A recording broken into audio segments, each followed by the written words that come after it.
Donc, différence entre avancement final et avancement maximal dans une, réaction, voilà, une réaction chimique, dans laquelle on a des réactifs qui se transforment en produits. Eh bien, généralement, on fait ce qu'on appelle un tableau d'avancement avec une certaine valeur qui est exprimée en mol qui s'appelle l'avancement, qui correspond en quelque sorte au nombre de moles d'un composé dont le coefficient stoichiométrique est égal à 1, par exemple celui-là, qui a réagi. Ou alors le nombre de moles d'un composé qui a un coefficient stoichiométrique qui est égal à 1 qui s'est formé. C'est ça l'avancement, c'est le nombre de moles qui a réagi pour un réactif qui a un coefficient stoichiométrique qui est égal à 1, globalement. Donc du coup, qu'est-ce que c'est que l'avancement final dans cette réaction? Bah, c'est la valeur de l'avancement, en fait, à la fin de la réaction. C'est dans le nom de l'avancement. Heu, Ce qu'il faut savoir, c'est que c'est valable pour les réactions qui sont totales ou pas totales. Parce qu'il y a des réactions qui sont totales, c'est-à-dire qui se produisent jusqu'à ce qu'un des 2 réactifs soit complètement consommé, et il y a aussi des réactions qui sont pas totales et dans ce cas-là, elle se réalise, enfin jusqu'à un certain équilibre, et les 2 produits, ne sont pas complètement consommés, enfin les 2 ou les plus, que 2 produits ne sont pas complètement consommés. Il y a encore des 2 produits qui sont là, des produits qui sont là à la fin de la réaction. Il y en a pas un qui a complètement disparu. D'habitude, il s'appelle le réactif limitant quand, nous avons une réaction totale. Mais, dans le cas d'une, réaction qui n'est pas totale, il en reste toujours. Ils sont toujours là en quelque sorte, à la fin.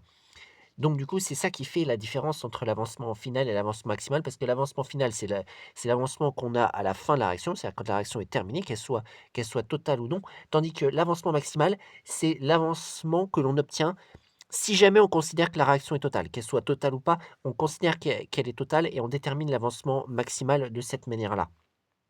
Donc du coup, parfois, c'est possible que l'avancement final soit égal à l'avancement maximal quand quoi? Bah, justement quand la réaction est totale. Donc XF est égal à Xmax lorsque, la réaction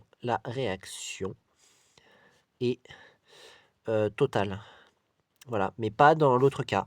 Dans l'autre cas, qu'est-ce qui se passe? L'avancement final est forcément inférieur à l'avancement maximal, lorsque quoi? Lorsque la réaction n'est pas totale. Voilà, parce que la réaction, elle s'arrêtera avant. Donc du coup, l'avancement, il y a eu moins de moles qui a réagi, donc du coup, l'avancement final sera plus petit. Voilà, voilà. Donc maintenant on va regarder un exemple, pour une réaction non totale, un exemple d'une réaction qui est non totale. Donc du coup, j'ai écrit cette réaction qui est ici là, voilà, qui est équilibrée, pas de problème. J'ai obtenu ici, enfin j'ai le nombre de moles initial des 2 réactifs, et j'ai également le nombre de moles final des 2 réactifs. Parce que bien sûr, quand une réaction n'est pas totale, eh bien l'expérimentation qui nous fournit, les quantités de matière qui sont présents à l'état final, parce qu'on ne peut pas, anticiper, enfin on peut anticiper par des calculs avec, le quotient de réaction et cetera, mais ici ce n'est pas le but. Donc du coup, je donne, les nombres de moles final, et on va voir que cette réaction n'est pas totale, et on va déterminer l'avancement final et l'avancement maximal. Donc du coup, ici, on a donc je réécris la réaction, on va faire un tableau d'avancement. SO2 plus 2H2S donne 3S plus 2H2O. Donc dans un tableau d'avancement, généralement, on met, une colonne pour, l'état et une colonne pour, l'avancement au minimum, avancement, comme ça à droite. Voilà, une colonne ici, une colonne ici.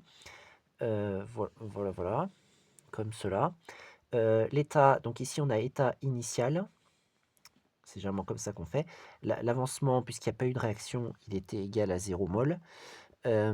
Donc ici, on va mettre les quantités de matière à l'état initial. Donc ici, on considère qu'il y a 0, puisque ce sont des produits qui ne se sont pas encore formés. Et ici, on a Ni SO2, nombre de moles initial de SO2. Et ici, on a Ni H2S, nombre de moles initial de H2S. Ça, c'est à l'état initial.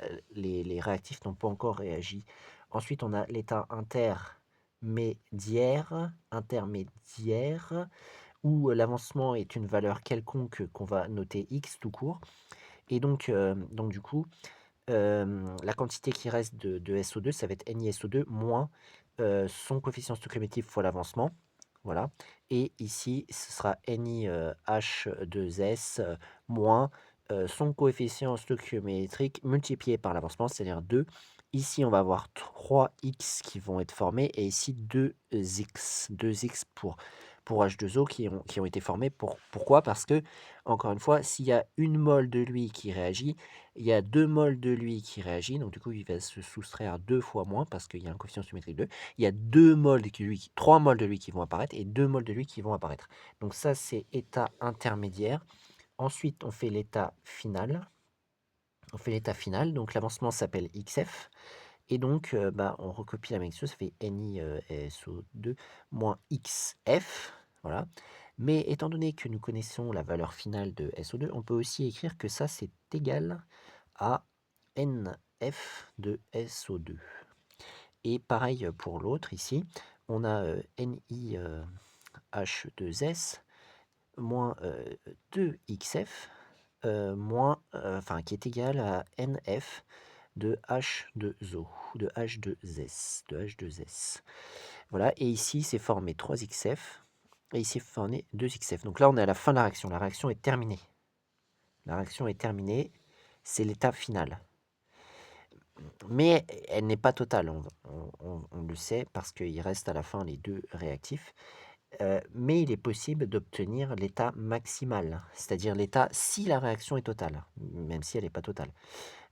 Donc, dans ce cas-là, on aura ici NiSO2 moins X max et ici NiH2S moins 2X max.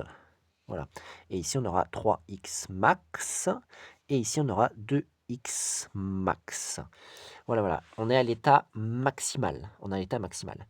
Alors, on va déterminer maintenant les deux valeurs XF et Xmax. On va voir qu'ils ne sont pas égaux, que XF est plus petit que Xmax.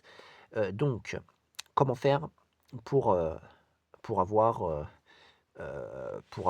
XF? XF, on prend l'une des deux équations qui sont ici et on la résout et on devra trouver le même XF. Donc, par exemple, je vais prendre celui qui est là.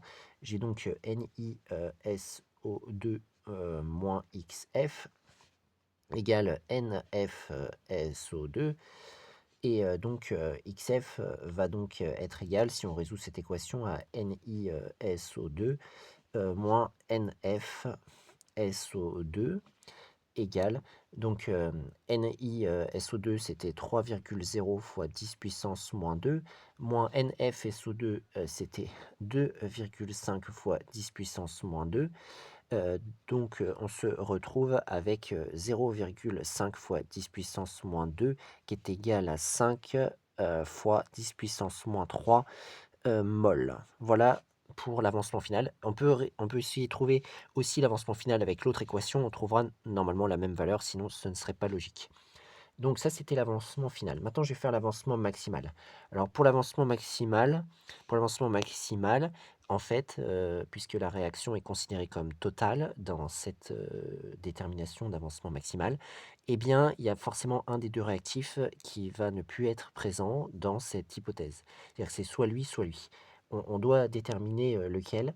Pour cela, on suppose que c'est le premier, on suppose que c'est le deuxième, et on détermine dans les deux cas Xmax et ce sera la valeur de Xmax la plus petite qui sera à prendre. Donc du coup, je considère qu'on a déjà celui-là qui est égal à 0, ce qui va nous donner que Xmax va être égal à Ni SO2. Donc dans ce cas-là, j'ai considéré que c'était SO2 qui était réactif limitant. Donc Xmax, dans ce cas-là, sera égal à 3,0 fois 10 puissance moins 2 mol. Voilà. Mais ça, c'est une première hypothèse. Deuxième hypothèse, c'est quand c'est l'autre qu'on considère comme étant réactif limitant. Donc NiH2S moins 2Xmax est égal à 0, ce qui donnera que Xmax est égal à Ni H2S sur 2 qui va être égal à 2,0 fois 10 puissance moins 2 mol. Voilà.